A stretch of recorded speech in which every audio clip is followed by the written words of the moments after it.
The first moment worth knowing happened in a public square. A boy no one had taken seriously stood across from one of the most celebrated young fighters in the base, with hundreds of people watching from the surrounding plaza and expecting something clear-cut. One side would dominate. The other would leave with less dignity than they arrived with. The crowd had already decided which was which.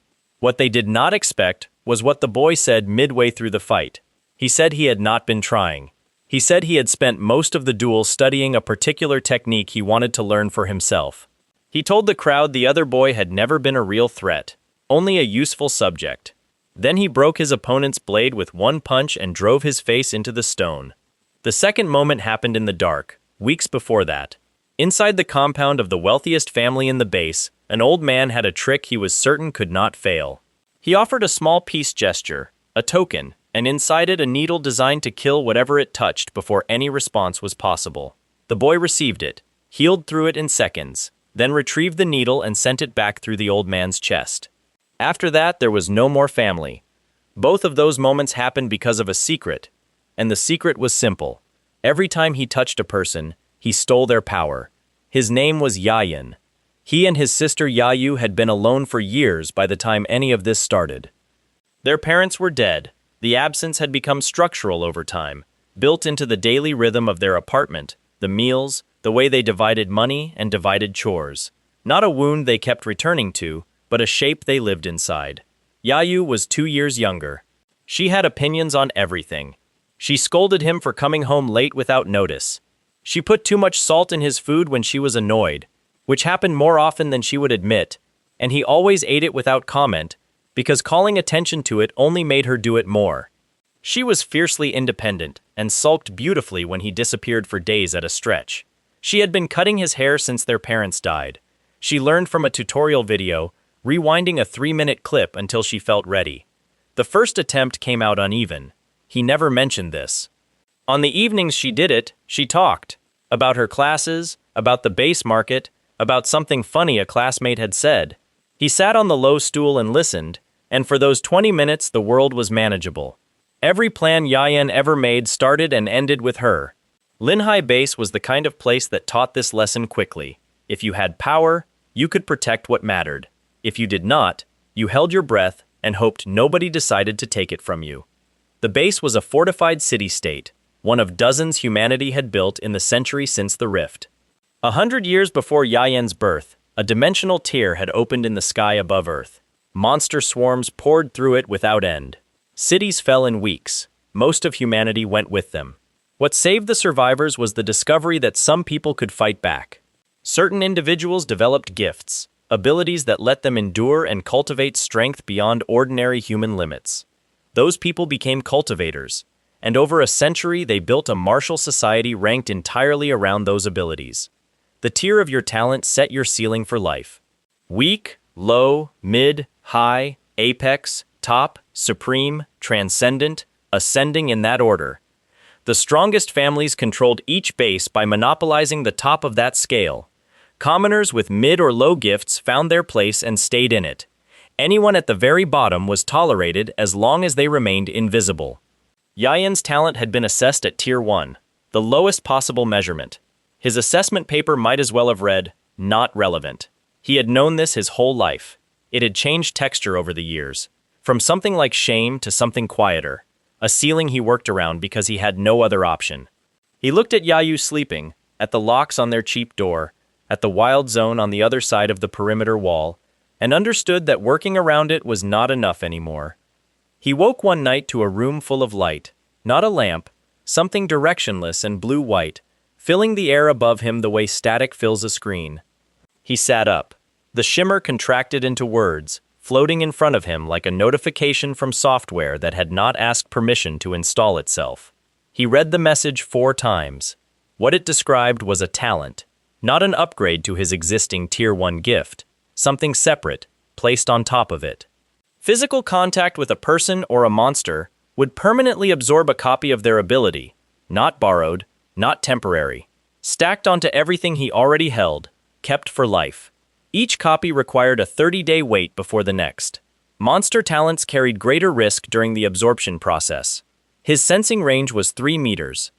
He lay back down and stared at the ceiling. Yayu's breathing was soft and steady from the other room.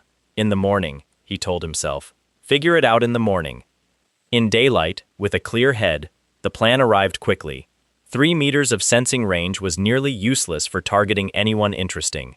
He tried it on the neighbors. Low tier, a weak physical reinforcement gift barely worth the name.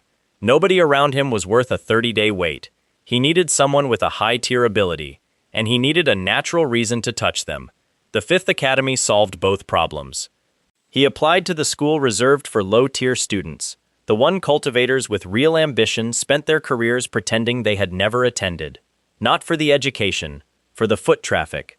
An academy had visiting lecturers, returning graduates, motivational speakers who came back to give the new cohort something to believe in. It had a student body large enough to move through without drawing attention.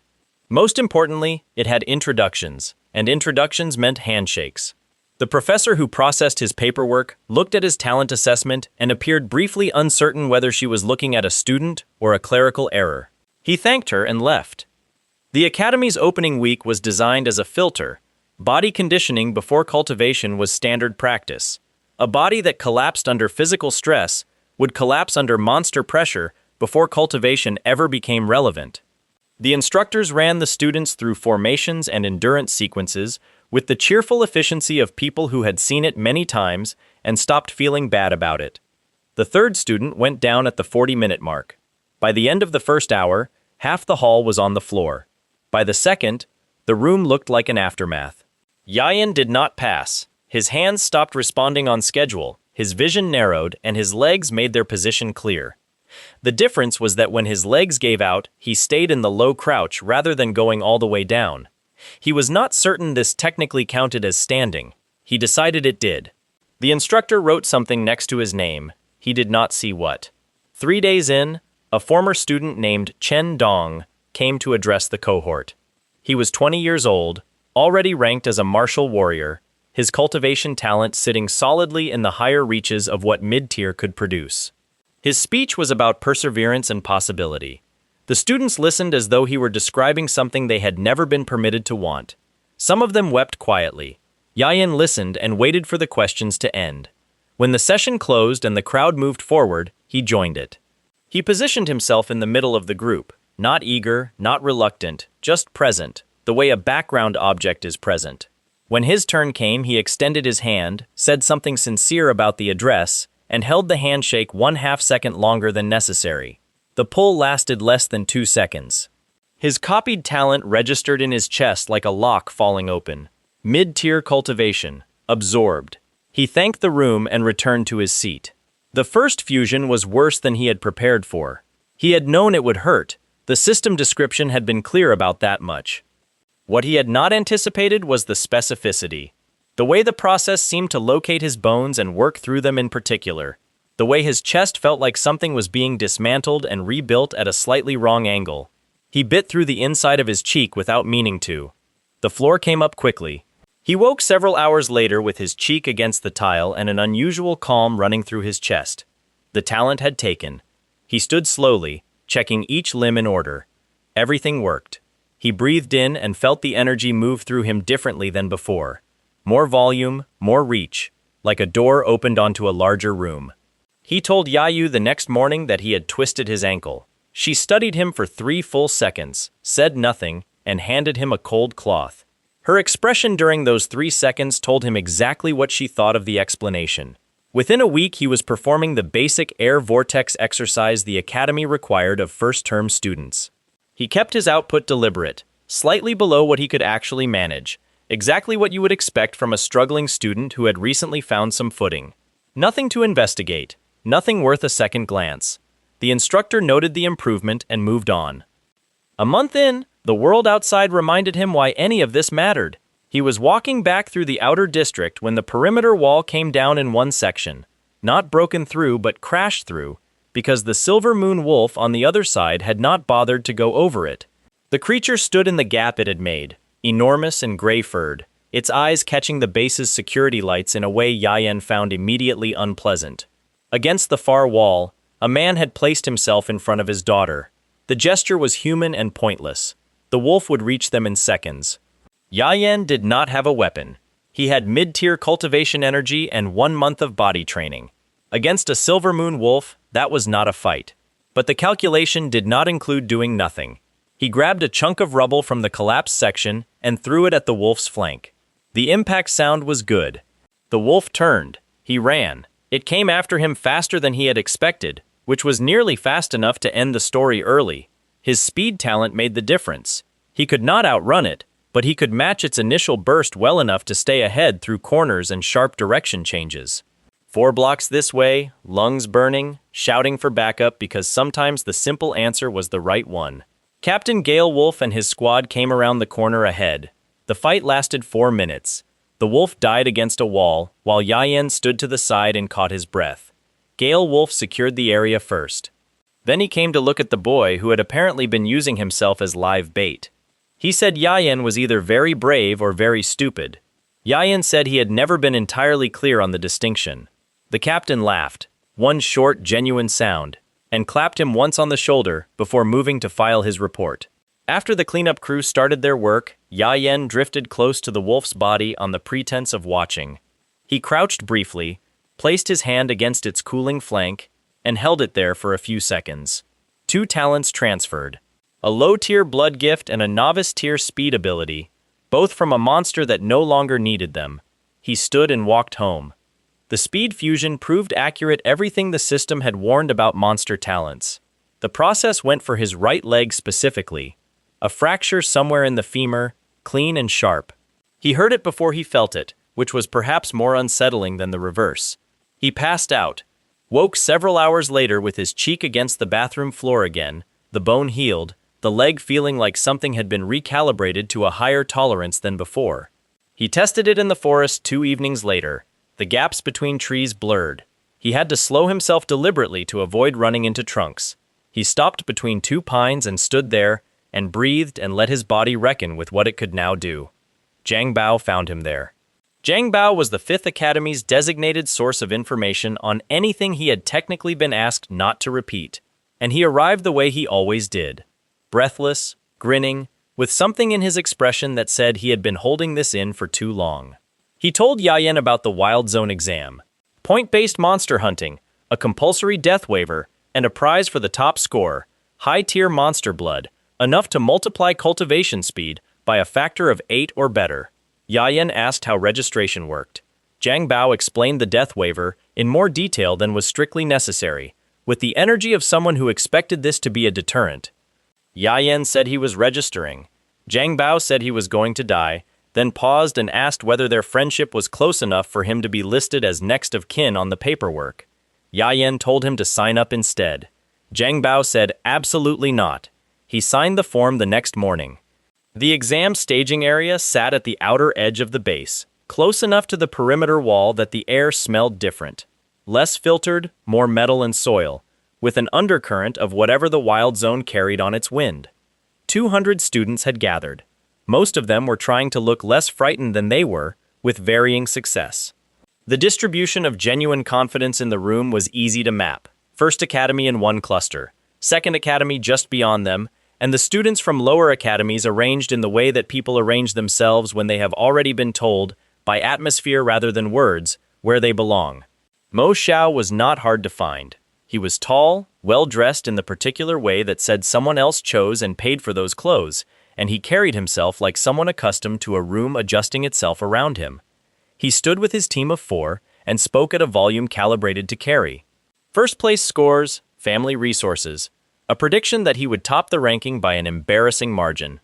The students nearby listened in the way people listen to thunder, not because they find it interesting, but because ignoring it requires more effort than it seems like it should. A few meters away, a young man from Second Academy watched Mo Xiao with flat, professional disinterest.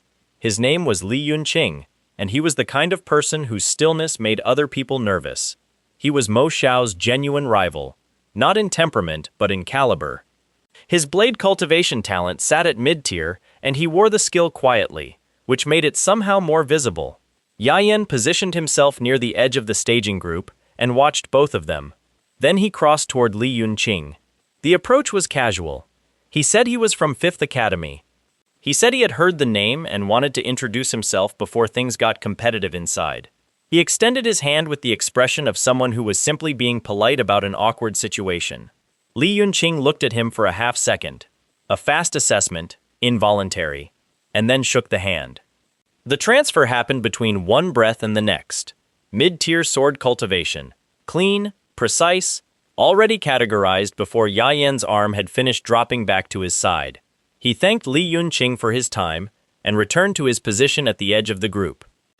The professor who had processed Yayan's registration approached him as the briefing was about to begin. She looked like someone who had been reconsidering a decision for several days and had arrived, reluctantly, at the conclusion that she had made one. She told him, very quietly, that the waiver he had signed was legally binding and that if she asked him to reconsider now, before the portal opened, that was still technically an option. He told her he appreciated the concern. She told him he was going to regret this. He thanked her and moved forward with the group. The wild zone was a wide territory of broken land and heavy tree cover, the kind of place where the light changed quickly and the ground had opinions about being walked on. Monsters did not organize themselves here. They spread through it according to their own logic, which humans had been mapping for decades without reaching any confident conclusions. The point system was simple.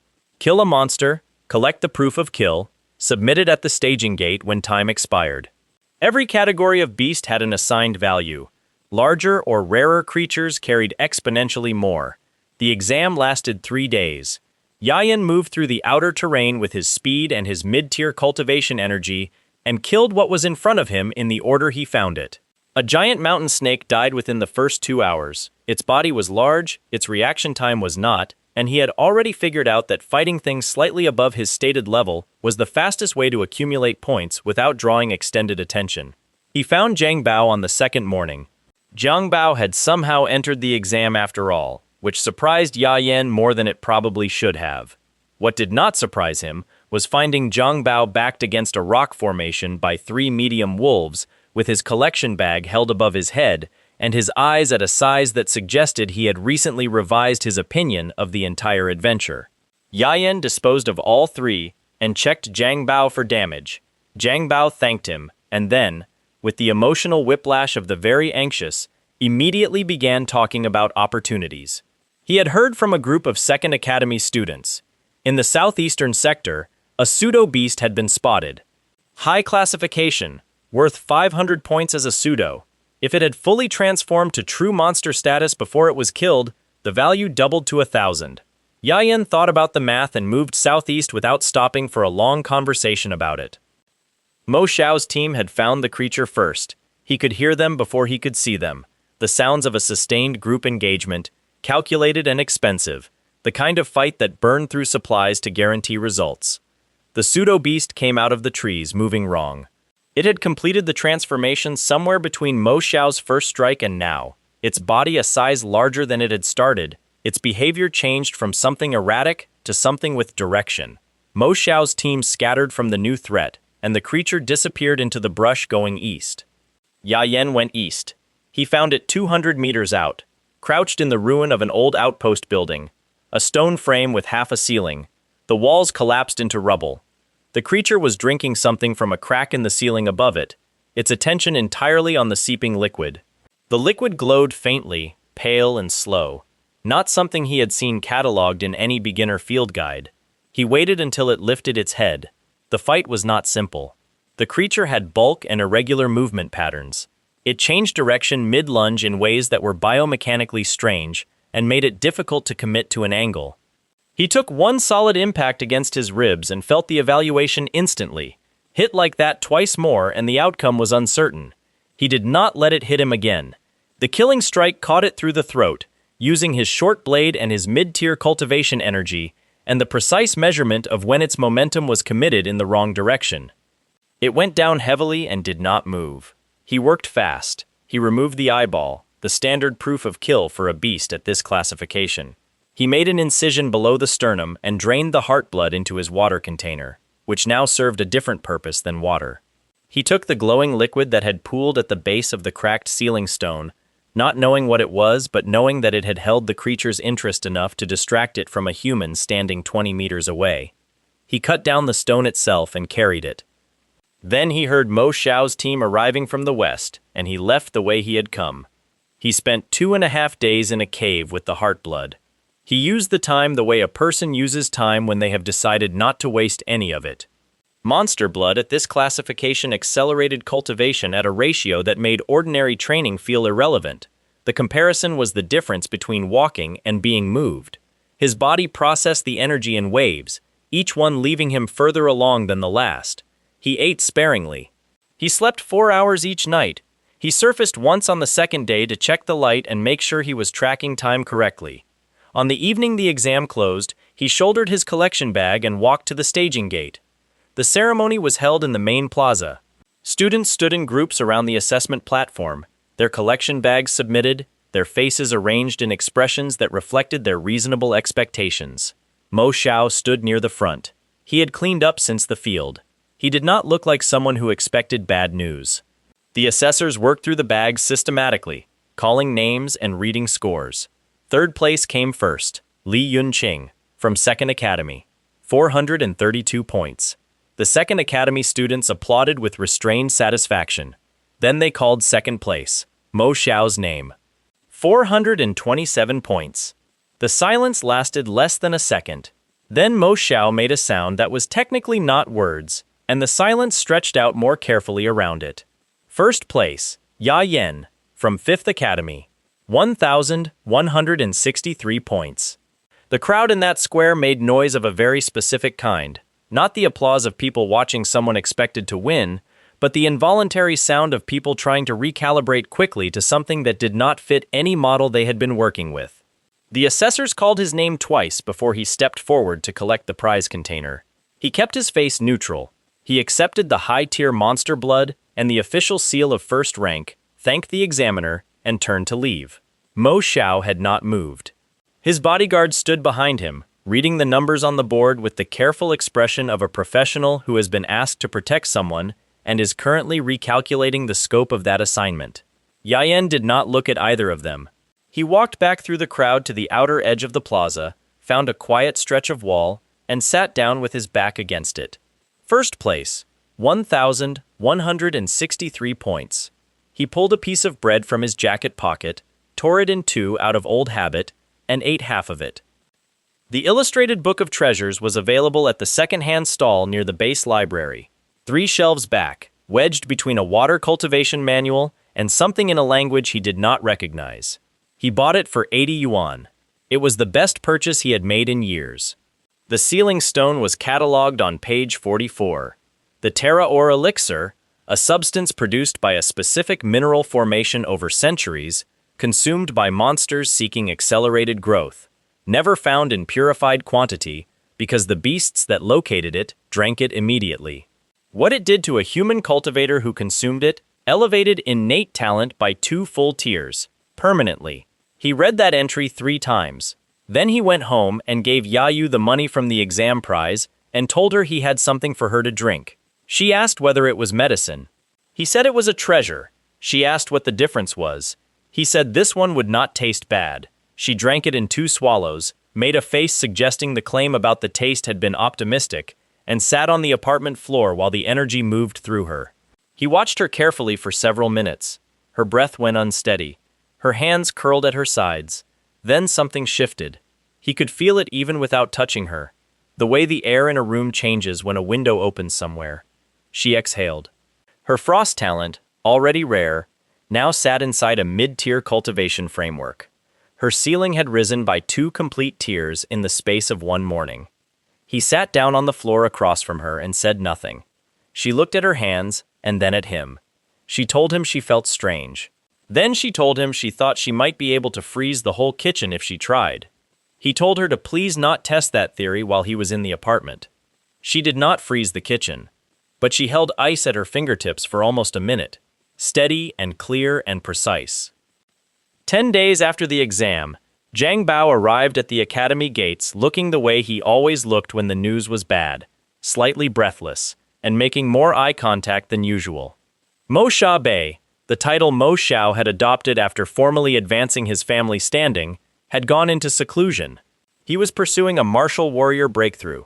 The cultivation resources the Mo family had invested in this were described to Zhang Bao as substantial, which in practice meant the kind of sum that could have funded most of the Fifth Academy's training budget for a year.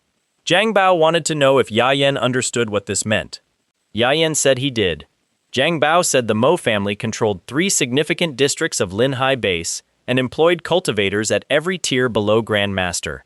He said the Grand Elder had connections to the Lin family and could theoretically call in a favor that even people outside the base would hear about.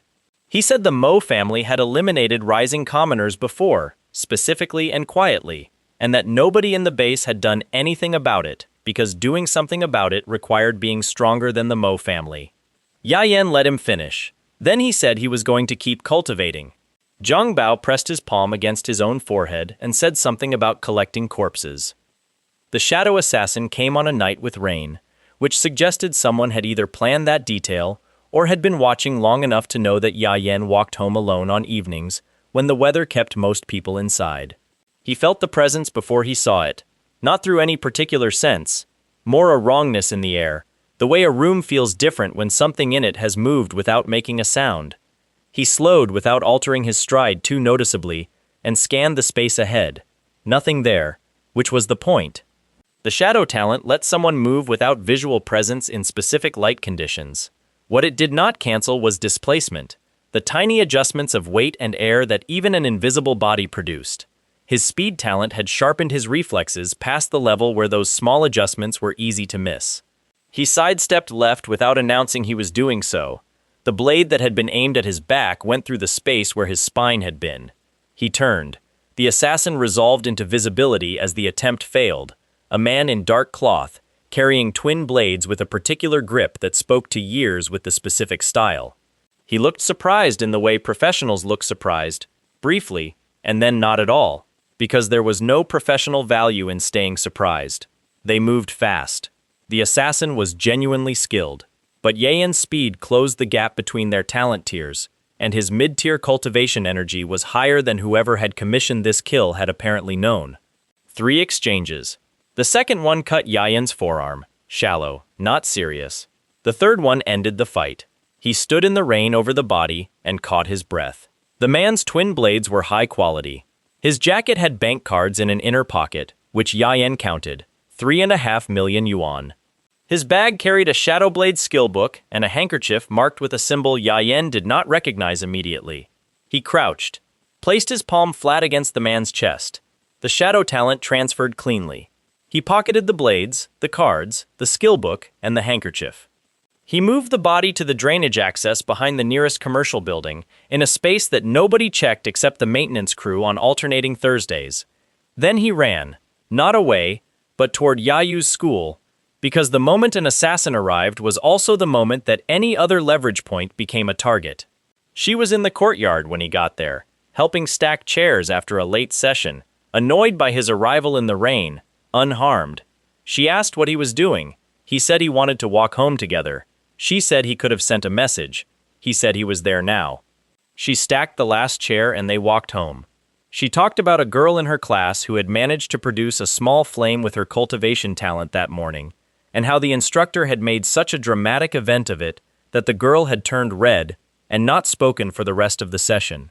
He listened, and when they turned onto their street, he scanned the road both ways without breaking the conversation. Somewhere in a car 30 meters behind them, a shape watched. He did not show that he had seen the car. He followed Yayu inside and locked the door and said goodnight and lay down on his side of the apartment wall and counted the hours until he had a plan. 3 days of surveillance. Consistent pattern, same vehicle, not always the same driver, but always the same watchers. On the 4th morning he rose early, dressed quietly so as not to wake Yayu, and followed the car instead of walking past it. The vehicle moved east toward the industrial district. He kept pace from a distance, using the shadow talent briefly to reduce his visibility in the stretches where cover was scarce. The car pulled into a construction site, one of the large abandoned developments from before the rift, when the city had still been building upward.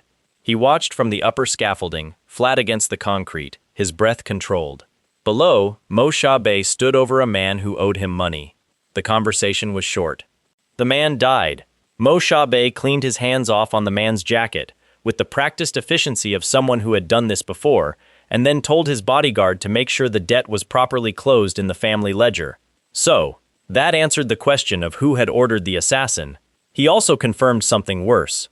A fragment of conversation, too quiet for ordinary hearing, but not for someone 20 meters above and paying close attention. Mo Xiaobei had new orders regarding the sister. If Yayan could not be frightened off through direct elimination, pressure through what he cared about would be the second approach. Yayan descended the scaffolding 2 floors and moved along the wall until he was behind Mo Xiaobei. He used the shadow talent for the final approach.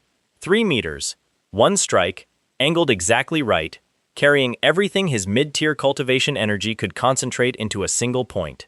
Mo Xiaobei did not have time to use the martial warrior power he had just paid so much to acquire. The bodyguard died 4 seconds later. Yayan placed Li Kun's handkerchief on the ground beside Mo Xiaobei's body. The symbol on it, which he had identified overnight from a base trade directory, was an Iron Fang base marking. The Mo family would find it, assume a rival faction had hired the shadow assassin, and spend their fury in the wrong direction.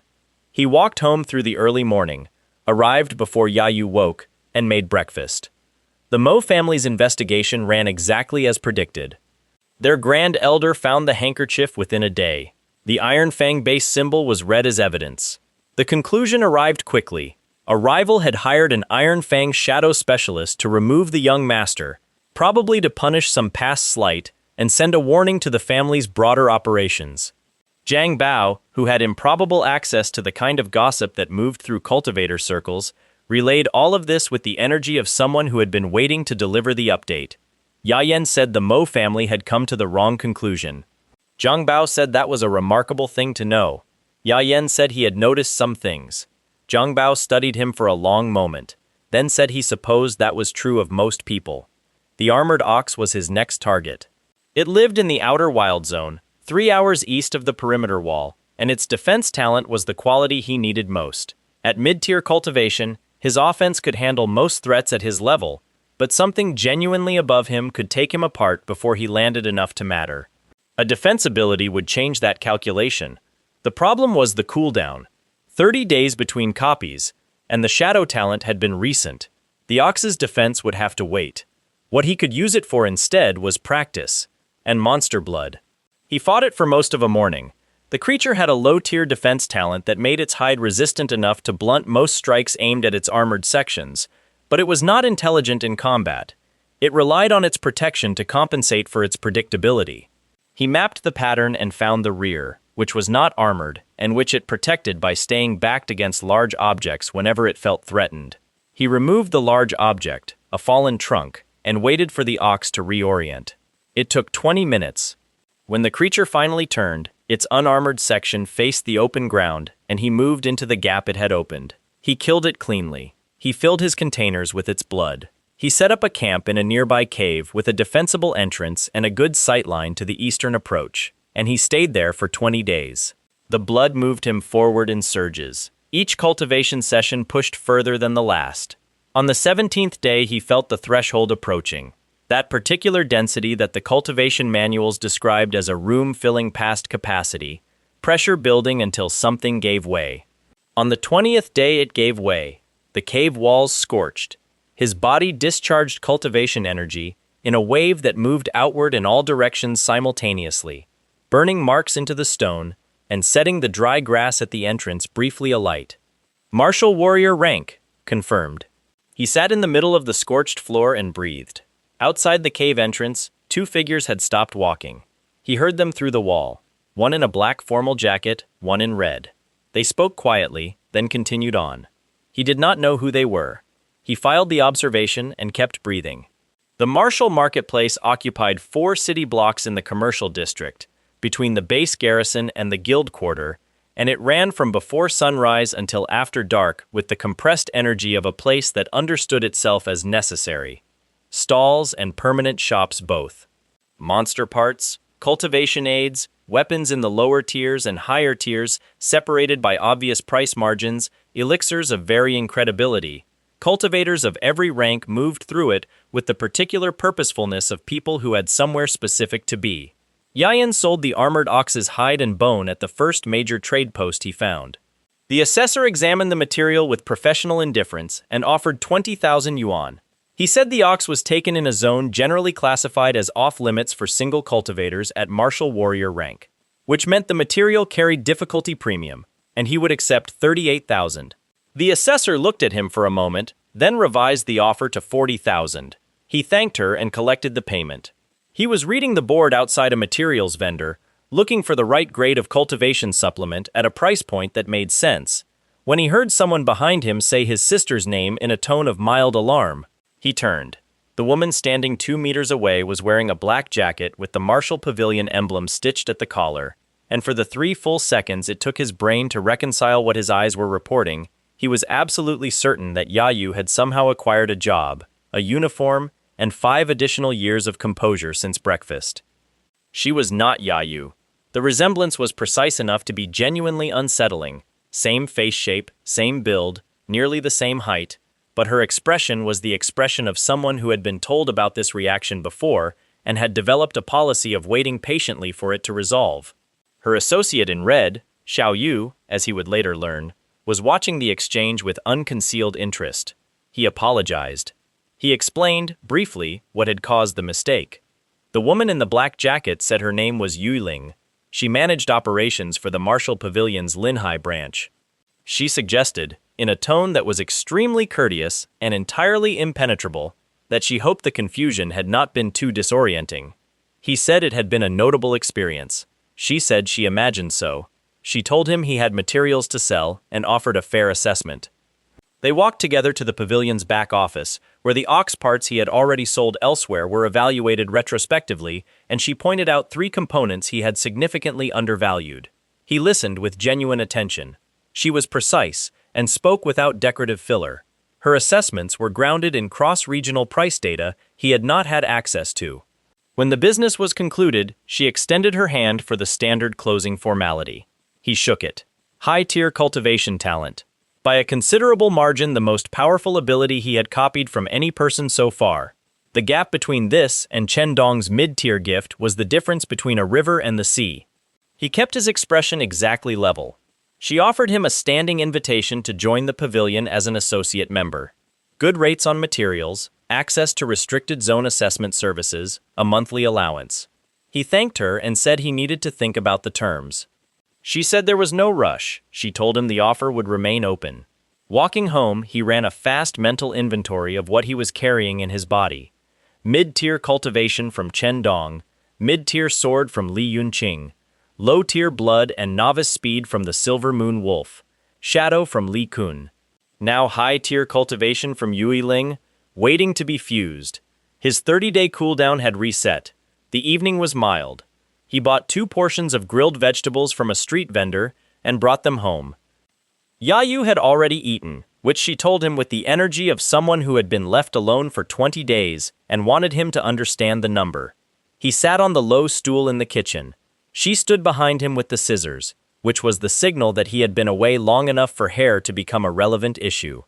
The sound of the scissors was domestic and exact. She talked about her cultivation progress. She had reached the level where she could sustain a frost construct for nearly a minute without losing structural coherence, which her instructor had said was advanced for her rank. She had also apparently had a disagreement with a girl at her training cohort, the details of which Yayan processed in one layer of attention while using the other to think about fusion sequencing. He told her the disagreement sounded like something that would resolve on its own. She said she knew that. She just wanted to tell him about it. He said he was listening. She finished the cut. She handed him a small mirror the way she always did, as if he might, this one time, have an opinion. He looked at his reflection briefly and said it was good.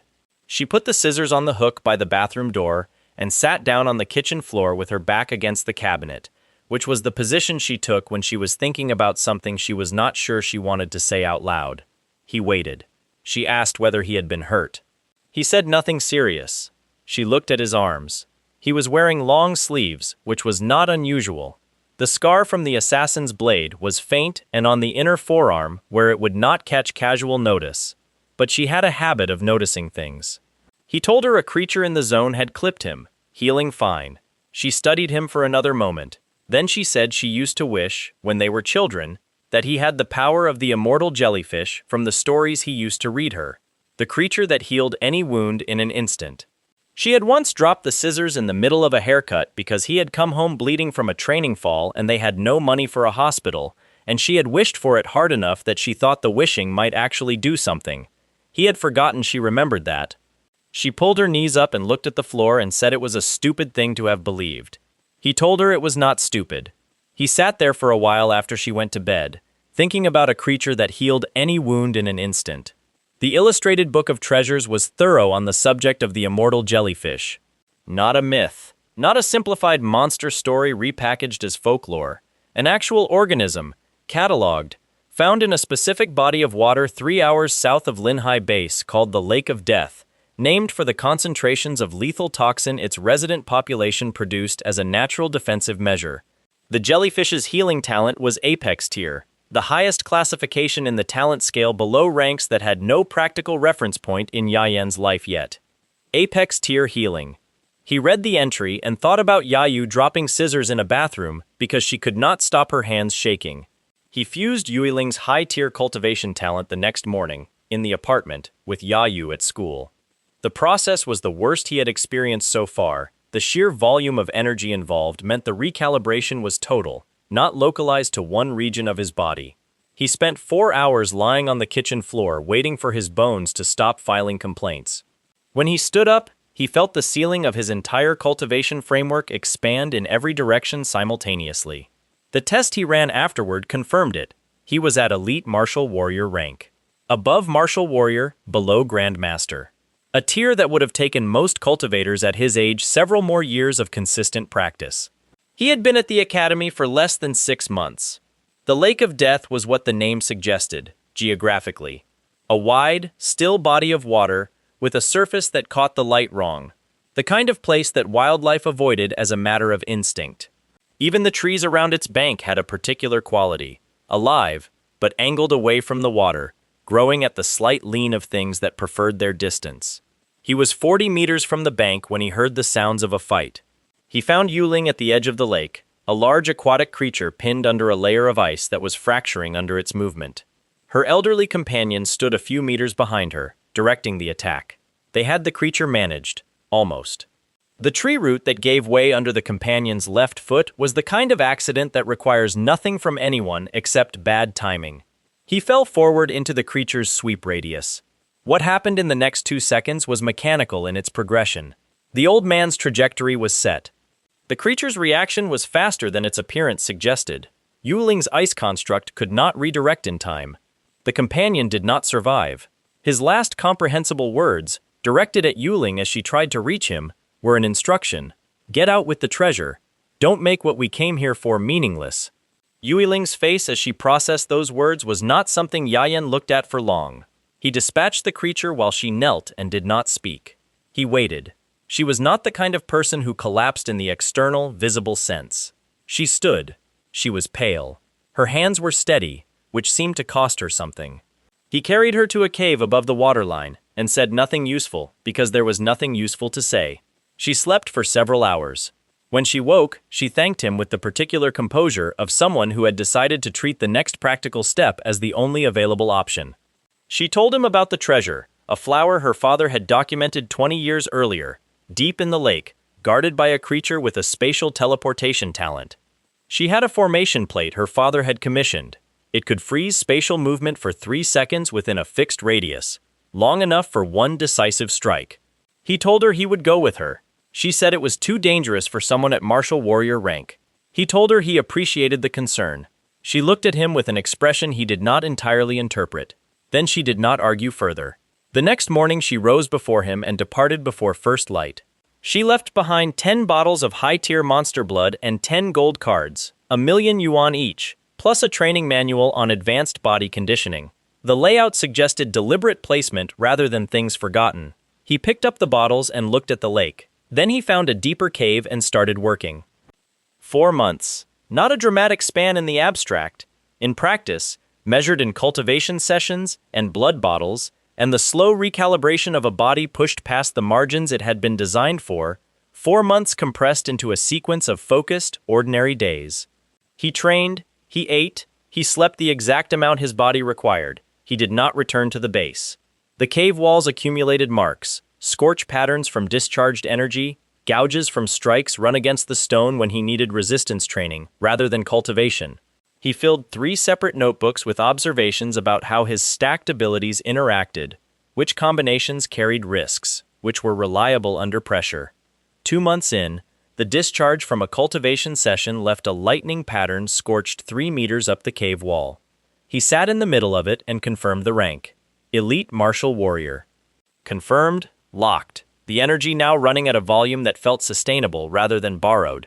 The blood bottles ran out a week later. He used the remaining time to work purely on control, not building new capacity, but sharpening the interface between his stacked abilities until transitions between them were faster than thought.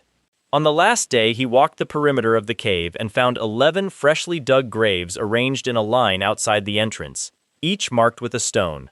The graves were shallow. The lake water made deep digging impractical, but they were properly done. She had come back. He stood at the line of graves for a while. 11 people who had come here for a treasure and not made it back. She had marked each one. He turned toward the lake. The immortal jellyfish were real. Yuling had left her umbrella in the cave. It was a cultivator-grade tool. It generated a pressurized bubble that expelled water, allowing movement through aquatic environments at shallow depth. He took it and descended. The jellyfish colony lived 30 meters below the surface, in a thermal vent area where the water ran warmer than the surrounding lake and the light came from bioluminescent growth along the rock shelf. They were large, larger than his arm spread, and they moved with the gentle, purposeless drift of things that had not developed the habit of being hunted. The nearest one responded to his approach with a tentacle sweep. He took the hit against his forearm rather than dodging. He needed contact. The Apex tier healing talent transferred through the touch in a fraction of a second. He then had approximately the next 3 seconds before the colony registered a threat in their space, which they did with the collective decision-making of a school of fish and the individual striking capacity of much larger predators. He put his legs into the upward direction and moved. The umbrella did not survive the exit. One of the larger jellyfish hit it from below with enough force to collapse the pressure mechanism, which ended the bubble functionality and deposited him into open water moving faster than was dignified. He broke the surface 8 meters from the bank, coughing lake water, and swam to shore on his own. He sat on the rocks and assessed his status. The healing talent was fused and seated cleanly. His body had adapted enough over the months of stacking that the absorption process no longer required unconsciousness. He waited for the side effects. Nothing came. He tested it by applying a small amount of the jellyfish toxin still on his forearm from the initial strike. The tissue repaired itself in under 4 seconds. No pain, no process. Just the damage, and then the absence of it. He looked at his arm for a moment. Then he went to find a mighty ant. The mighty ant was not physically impressive. Individual specimens were small enough that a person encountering one alone would feel no particular concern. A large insect, moderately armored, with mandibles designed for structural work rather than combat.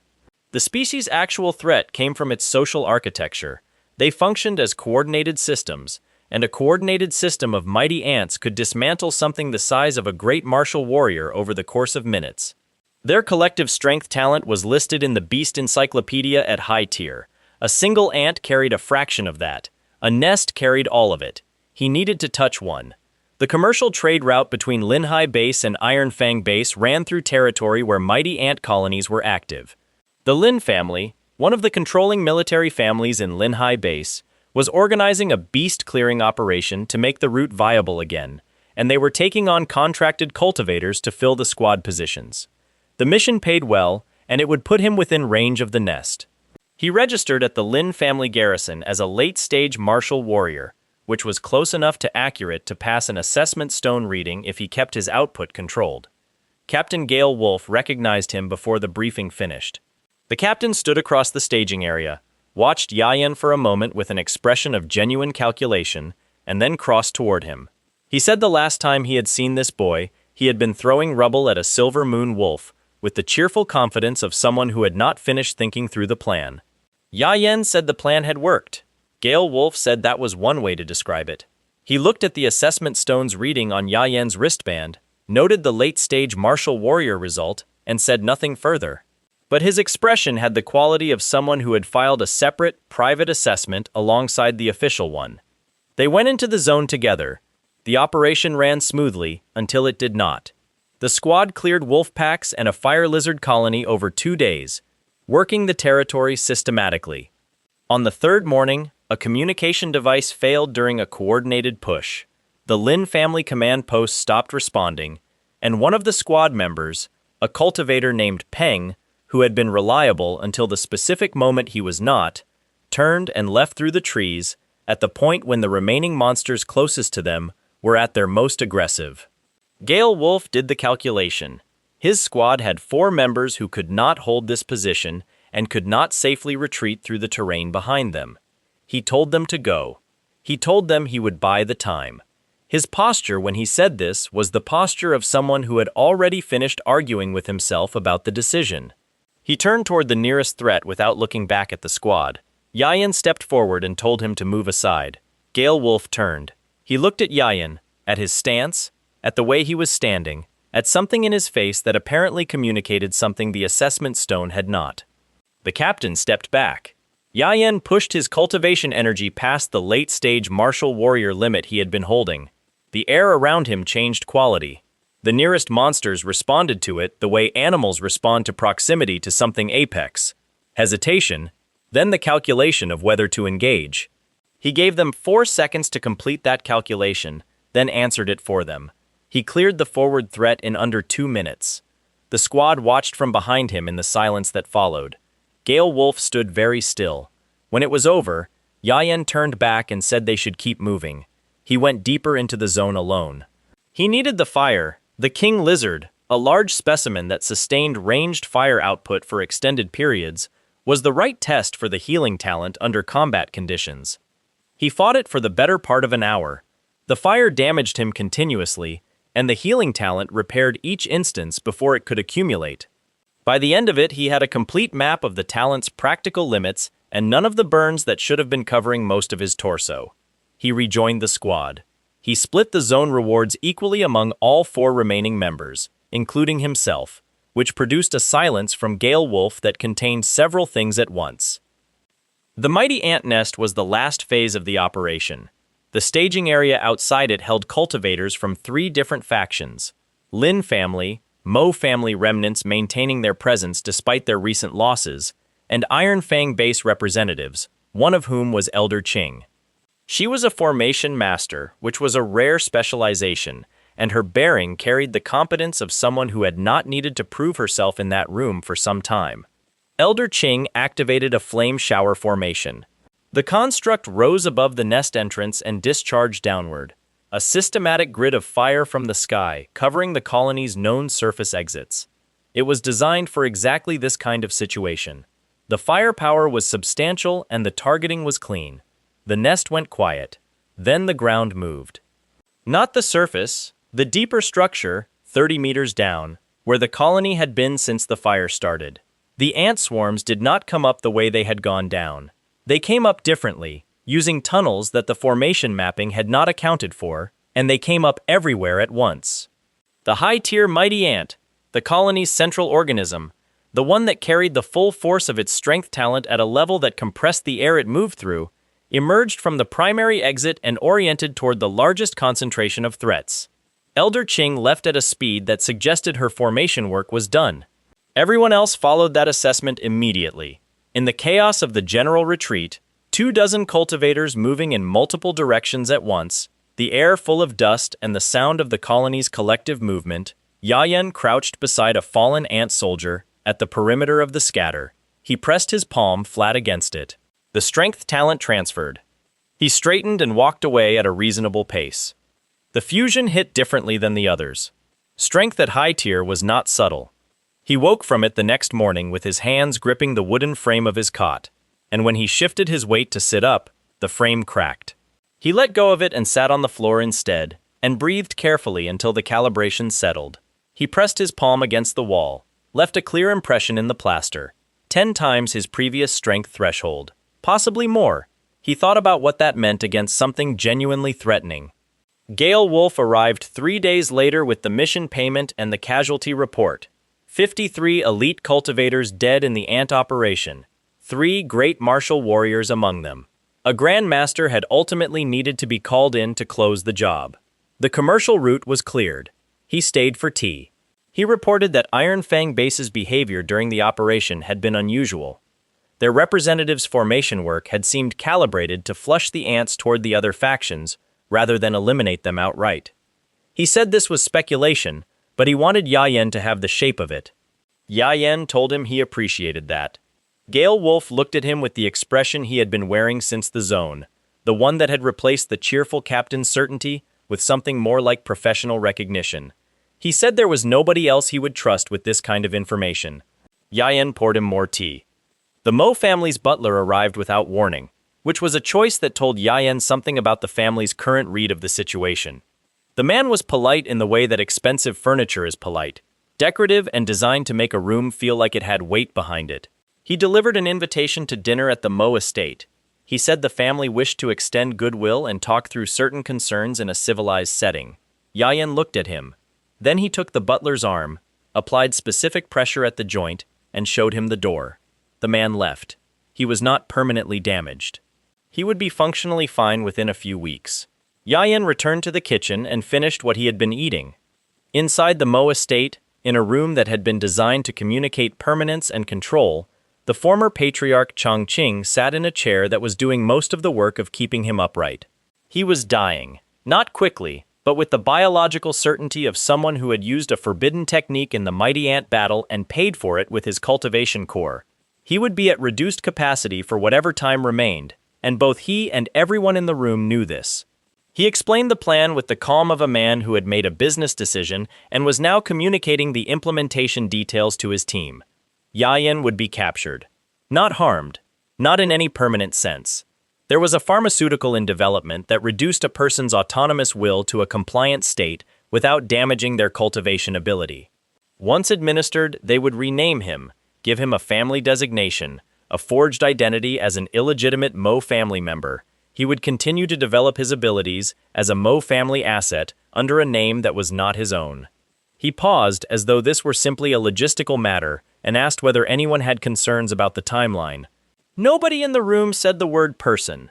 Nobody in the room seemed to register that there was any gap between what they were planning and what that meant. The name they had settled on was Mo. They sent 4 operatives for Yayu. He had been watching the estate for 2 days and knew the operation was coming before it moved.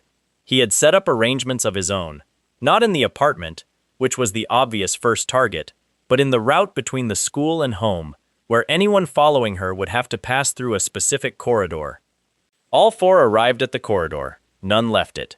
Moen arrived after, to assess the situation.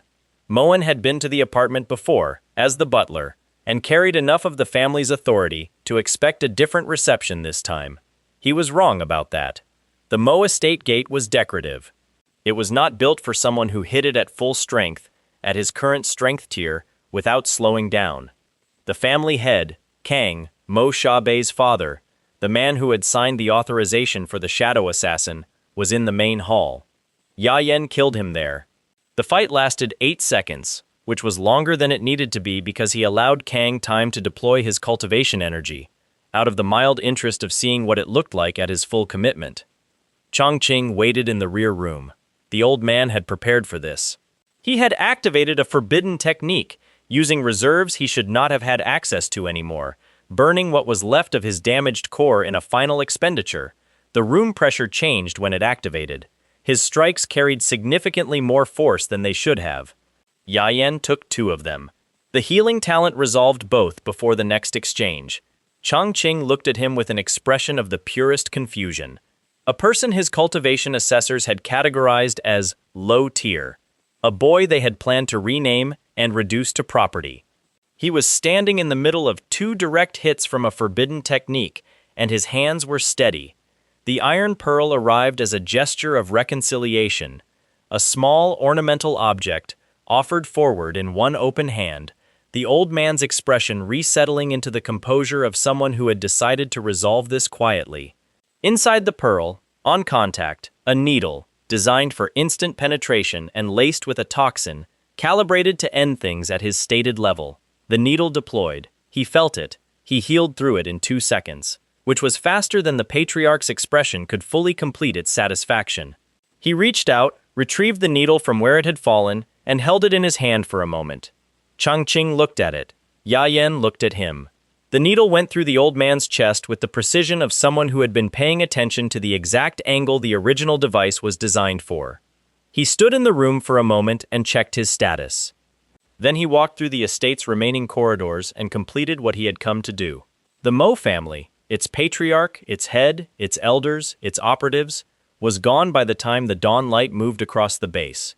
The name they had planned to give him had lasted less than an hour past the meeting where they chose it. News of the Mo family's end moved through Linhai Base in the strange, pressurized way that genuinely large events move, not as announcement but as implication, spreading through the spaces between conversations, arriving at each person in a slightly different shape depending on what they already believed about how the world worked. The Lin family moved within hours. They sent assessment teams to the abandoned estate before the day was out, cataloging the resources with the efficiency of people who had been waiting for exactly this vacancy. 3 districts shifted alignment by the end of the week.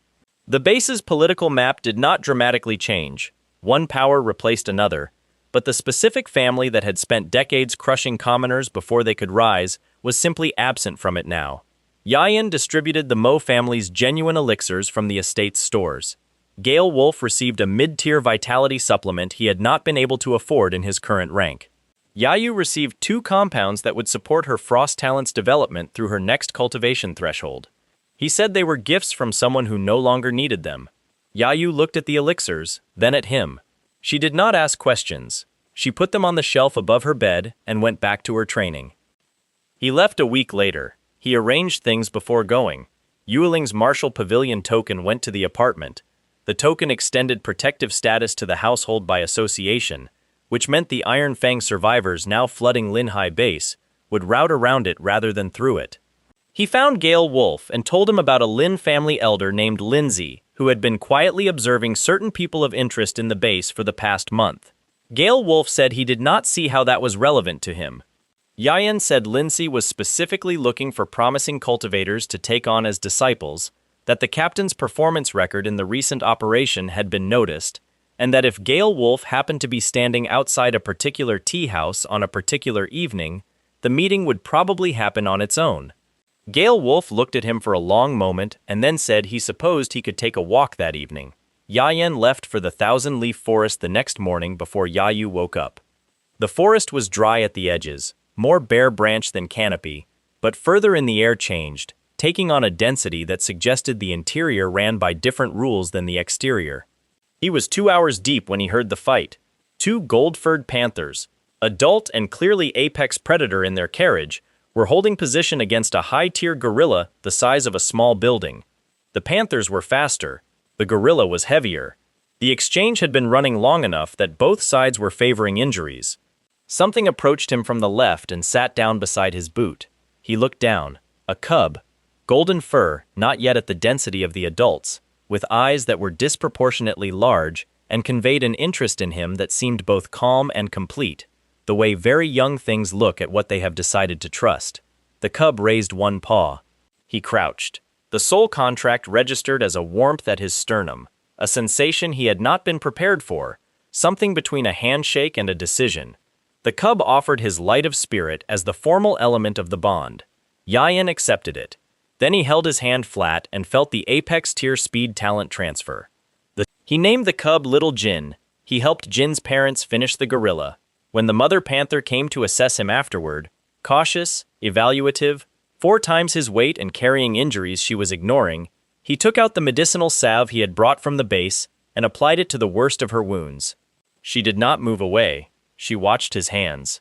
When he finished, she turned and walked back to her mate without ceremony. He waited 30 days for the spiritual fruit. Jin's mother gave birth during the wait, which produced a second cub and redistributed the general attention of the family unit for most of the remaining time. Yayan trained alone in the mornings, watched Jin practice increasingly ambitious leaps in the afternoons, and cataloged what he could see of the forest's inner terrain. On the 30th day the fruit was ready. He ate it in 2 bites. It tasted like cold water and something metallic. His sensing range expanded from 3 meters to 50. He stood in the middle of the forest and felt the talent signatures of everything within that radius simultaneously. Jin's mother 30 meters north, her mate sleeping at the base of a pine, the new cub pressed against her flank, a cluster of small creatures in the undergrowth to the east. He did not need to touch anyone. He could copy from here. He looked at the distance between himself and the world and began revising every plan he had made so far. He came home to a different base. Iron Fang's home territory had been destroyed by a monster incursion while he was gone. Swarms of sufficient scale that a city-state which had fielded 4 great young geniuses could not hold its perimeter. The survivors had flooded into Linhai base over 3 weeks, bringing their power structures with them. By the time Yayan walked back through the gate, the Lin family was a figurehead. Iron Fang's cultivators occupied the best districts. He found Zhang Bao collapsed near the 5th Academy, with cracked ribs and a story.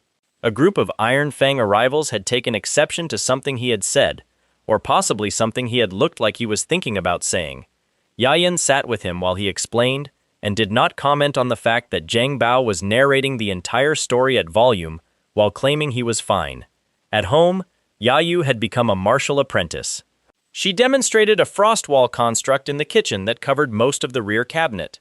Little Jin sat on the counter and watched her with the professional interest of a creature that had strong opinions about whether a given person was genuinely dangerous. Sun Fong arrived on a motorcycle. He was one of Iron Fang's 4 great young geniuses, a title that carried weight in both bases and which he clearly understood as an instrument rather than an honor. He had been issuing public challenges to Yayan for 2 weeks through intermediaries, and when those produced no visible response, he arrived in person. He delivered the challenge from the street, a death duel, Mingui Plaza, the next morning. He included a wager, a bronze rank blade technique, sealed in a case at his side, to demonstrate that he considered the outcome negotiable in principle, even though his bearing suggested he did not. He extended his hand when he finished speaking. A formal gesture, the kind that came with the challenge protocol. Yayan shook it. High-tier cultivation talent transferred in the half-second their palms were in contact. He kept his expression exactly level and thanked Sun Fong for coming in person.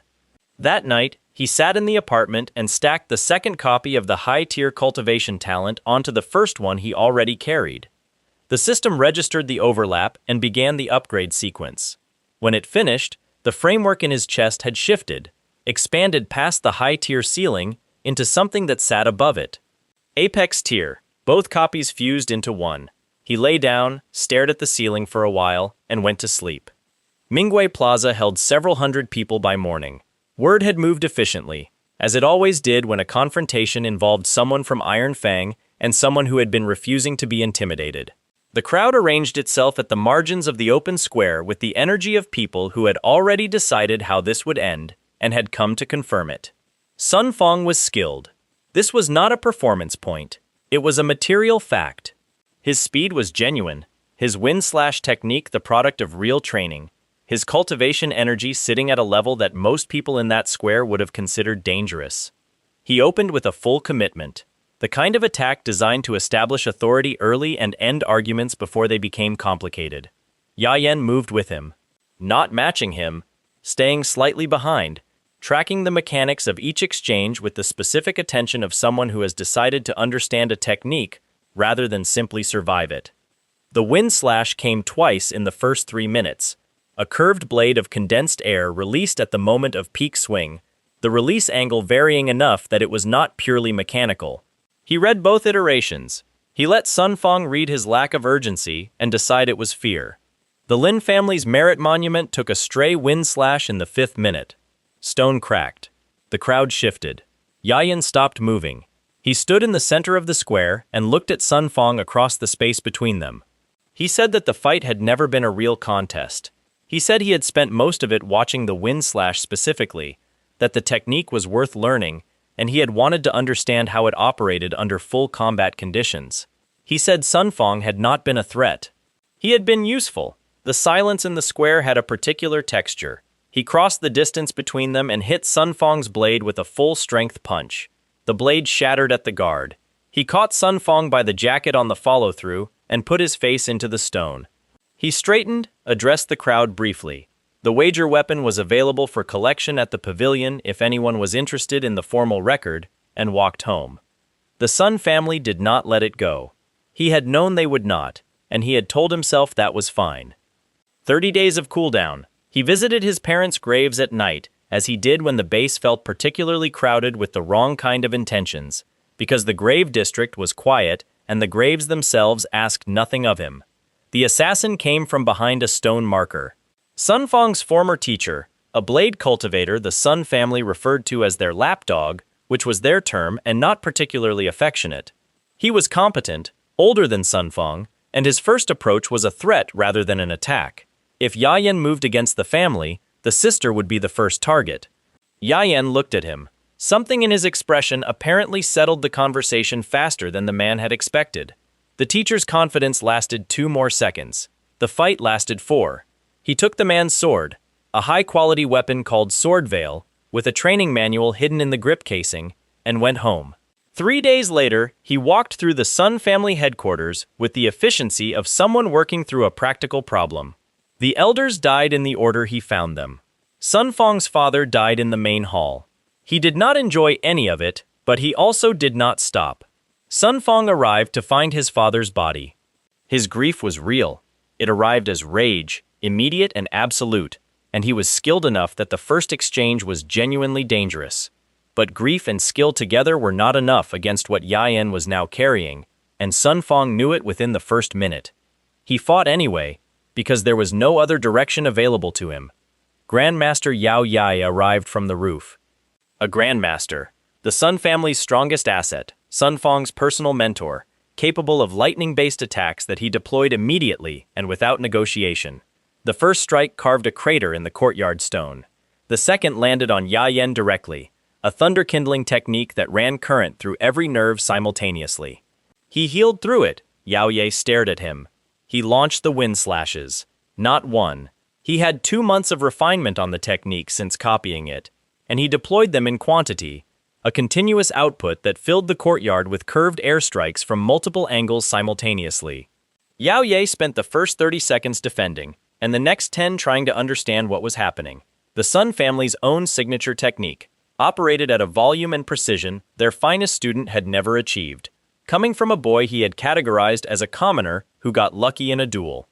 When Yao Ye's defenses compressed to a single point, Yayan retrieved the iron pearl from his jacket, the Patriarch's device, recovered from the Mo Estate's confiscated stores, and used it exactly as Chung Ching had used it, extended as an apparent gesture, deployed at contact range. The needle found the same angle the original had been designed for. 2 families. 2 weapons turned against their owner's successors. He stood in the ruined courtyard and noted that pattern and found it instructive. They left Seaward Base in a car. Yayu sat in the back with Xiaoyu, Yuling's assistant, who had arrived with the travel arrangements and a bag of snacks she considered non-negotiable for a 3-month journey.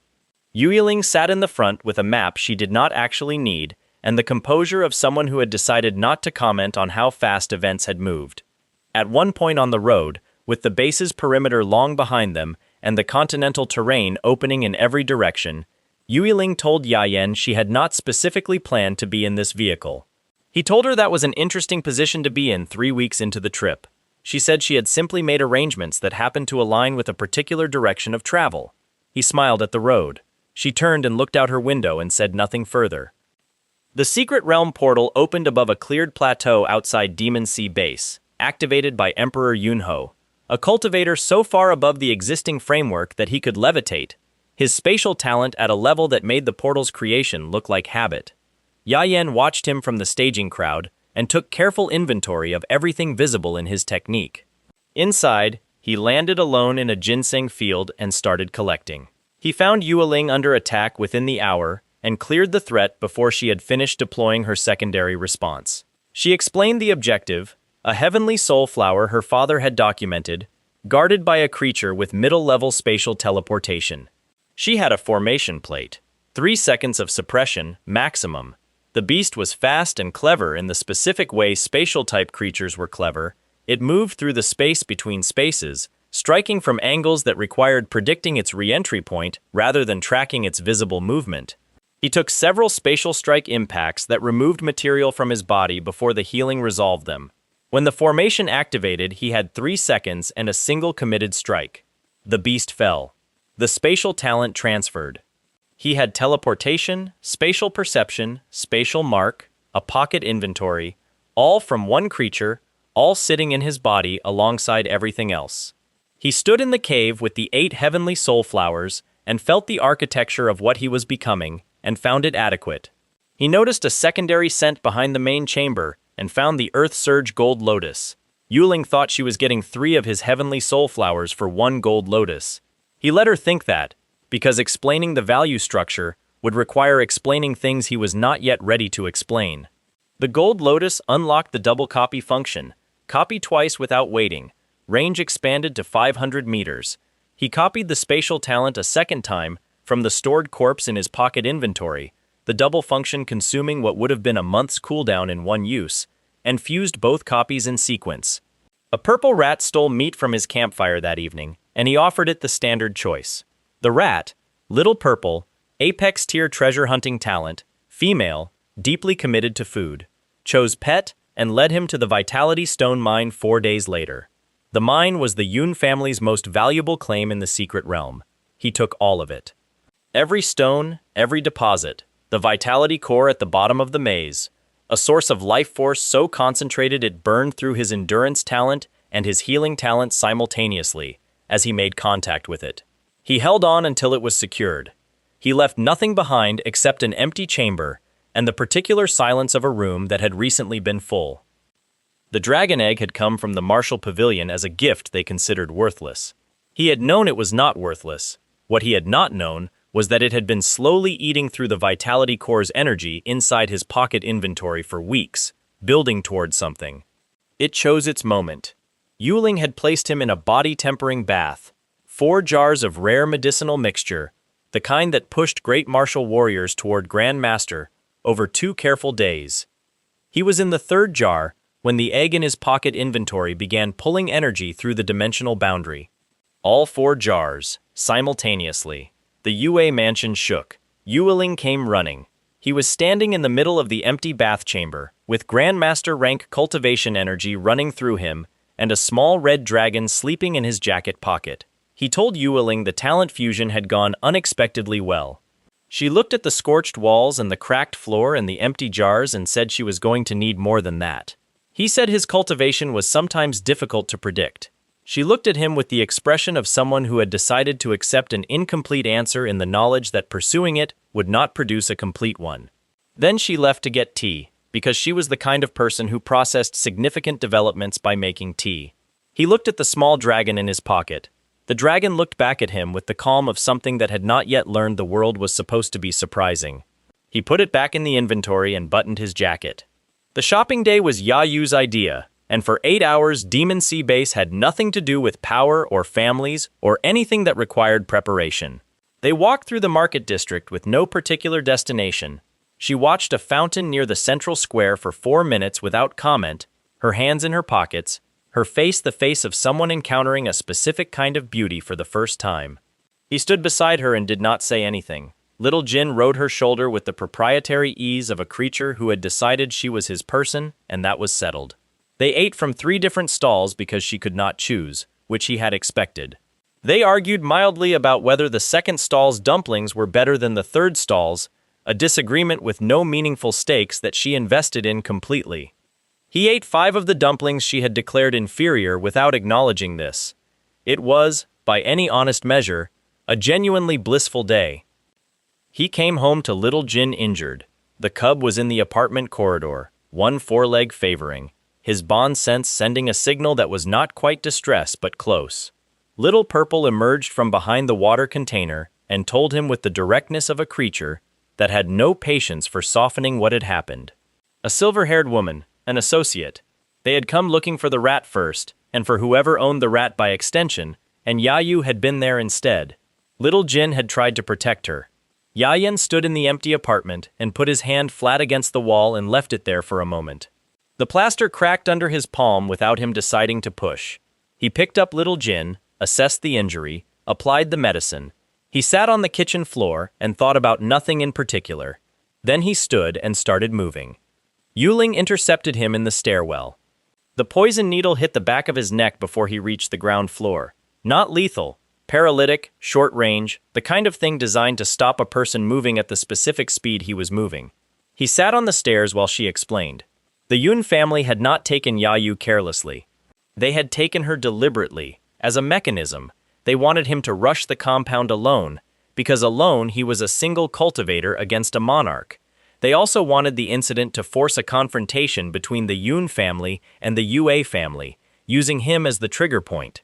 Yayu was alive, she was bait, and she would stay alive as long as he was the one they were pulling.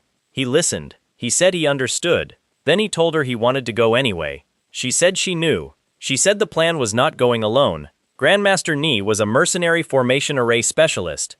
She had paid for his services with a vitality-gathering pill capable of pushing someone to monarch rank, a price that should not have been possible to offer without the mine. The Kingiller formation, a construct capable of containing a monarch temporarily in an ice prison, was already placed at the chosen location. They had the formation, they had a grandmaster, they had the Yue ancestor, Elder Yua, whose authority in the Demon Sea base was absolute under most conditions. Under most conditions was doing considerable work in that sentence. King Yunhee was not a standard monarch. He had absorbed a vitality crystal fragment years before, which had elevated him past the normal ceiling of his rank. He carried abilities no ordinary monarch carried. Void Reversal, which absorbed and returned an opponent's attack. A spatial domain that reversed gravity for everyone inside it except himself. These were not techniques. They were architectural advantages. They went in anyway. The rescue moved in 2 phases. Yayan's Grandmaster level spatial sensing found Yayu in the underground jail in under a minute. Her bond signature through Little Jin's connection, cross-referenced with his perception expanding in every direction simultaneously. He teleported into the holding section, removed the guard with minimum engagement, and had her out of the cell in 4 seconds. Yunfang intercepted them in the air above the compound. The fight began moving upward.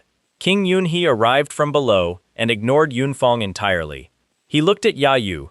He extended his psychic energy downward and applied it to her the way a person applies a hand to something in their way. A monarch-level psychic strike, against a girl who had not yet reached martial warrior rank. Yayan felt the bond signal from Little Jin change quality, and his body made a decision before his thinking caught up with it. He activated his strength talent, the muscles across his shoulders and chest and arms swelling visibly against his jacket, and hit King Yunhee's extended range with everything he had. The monarch moved back 3 steps. He looked at Yayan with the first genuine interest he had shown. The teleportation talisman was a pre-arranged exit. Yuiling's planning, activated at this specific moment. It took Yayu away from the compound and toward Xiaoyu's location. He felt her absence in the bond sense and stayed. The Kingiller formation activated around King Yunhee. Ice spread from the pre-placed array points in every direction at once, a construct designed by a specialist and paid for with resources that had belonged to the most powerful family in the secret realm. The king slowed. The ice thickened. For 20 seconds he was genuinely contained. Yayan copied Grandmaster Ni's formation array talent in the gap. Then King Yunhee broke free. What followed was the most honest accounting of Yayan's limits he had encountered. King Yunhee cut off Elder Yua's arm mid-exchange, casually, between steps, the way a person clears something from a path. The Yue ancestor, who had been framed throughout these months as a ceiling, a source of authority, something protective and large, stumbled backward with his arm gone, and his expression, the expression of a man encountering something he had not previously believed existed. Yuiling came at Yunhee from the left. He hit her with a backhand that had a fraction of his spatial amplification behind it. She went down and did not immediately get up. Yayan pulled Elder Yua out of range with a teleportation mark he had placed on the old man before the operation started. He handed him a regenerative compound and told him and Yuiling to go. Then he turned back and faced King Yunhee alone. He used everything. Speed at apex tier, the king tracked it. Strength, the king absorbed and redirected through void reversal. Shadow talent, the king's spatial perception was above Yayan's level of concealment. Teleportation, the king's spatial domain rewrote the local physics before he could complete the transit. Healing, The only reason he was still standing, the only reason each exchange did not end the fight. He took an impact that removed him from the ground entirely and deposited him in the wall of an adjacent building. He healed through it, came back, took another, healed, came back. King Yunhee watched this with the expression of someone conducting an inventory. He wanted to know how many abilities were in there. He kept asking the question with his attacks. The answer continued to arrive and not satisfy him. Yayan's healing capacity had a limit. It was not infinite. It drew from his cultivation energy, and cultivation energy depleted under sustained output. He had burned through his reserves faster than he had expected, because the king's damage threshold was above what he had designed his healing for. One more activation, maybe two. He reached into his jacket. The Vitality Stone was a fragment of concentrated life force from the most valuable mine in the secret realm. He held it up. Let King Yunhee see it clearly. The thing the man had been chasing since before the operation started. The substance that had elevated him once already. The possibility of going further beyond his current ceiling. The stone caught the ambient light. King Yunhee's eyes moved to it. Yayan threw it straight into the air. The king left the ground in an instant. Vertical, fast, moving with the single-pointed purpose of something driven by greed, past the level where calculation catches up to instinct. He rocketed upward after the stone, and the sound of his movement was the sound of air being displaced by something that no longer had patience for ordinary speed. Yayan stood in the ruined street below and watched the figure ascending. What came next? Whether the stone contained a trap, whether this was meant to buy time to run, or time to set something else, whether any gambit he had left could close the gap between where he was and what that man was still being decided. The stone continued to rise. King Yunhee continued to rise after it. And somewhere in the direction of Xiao Yu's safe house, a girl with frost on her hands and internal damage she had not asked for was resting under Little Jin's watch, trusting that her brother had a plan. He always had a plan. She had been trusting that since the day they were alone together in a small apartment with the scissors, and not enough money, and all the time in the world.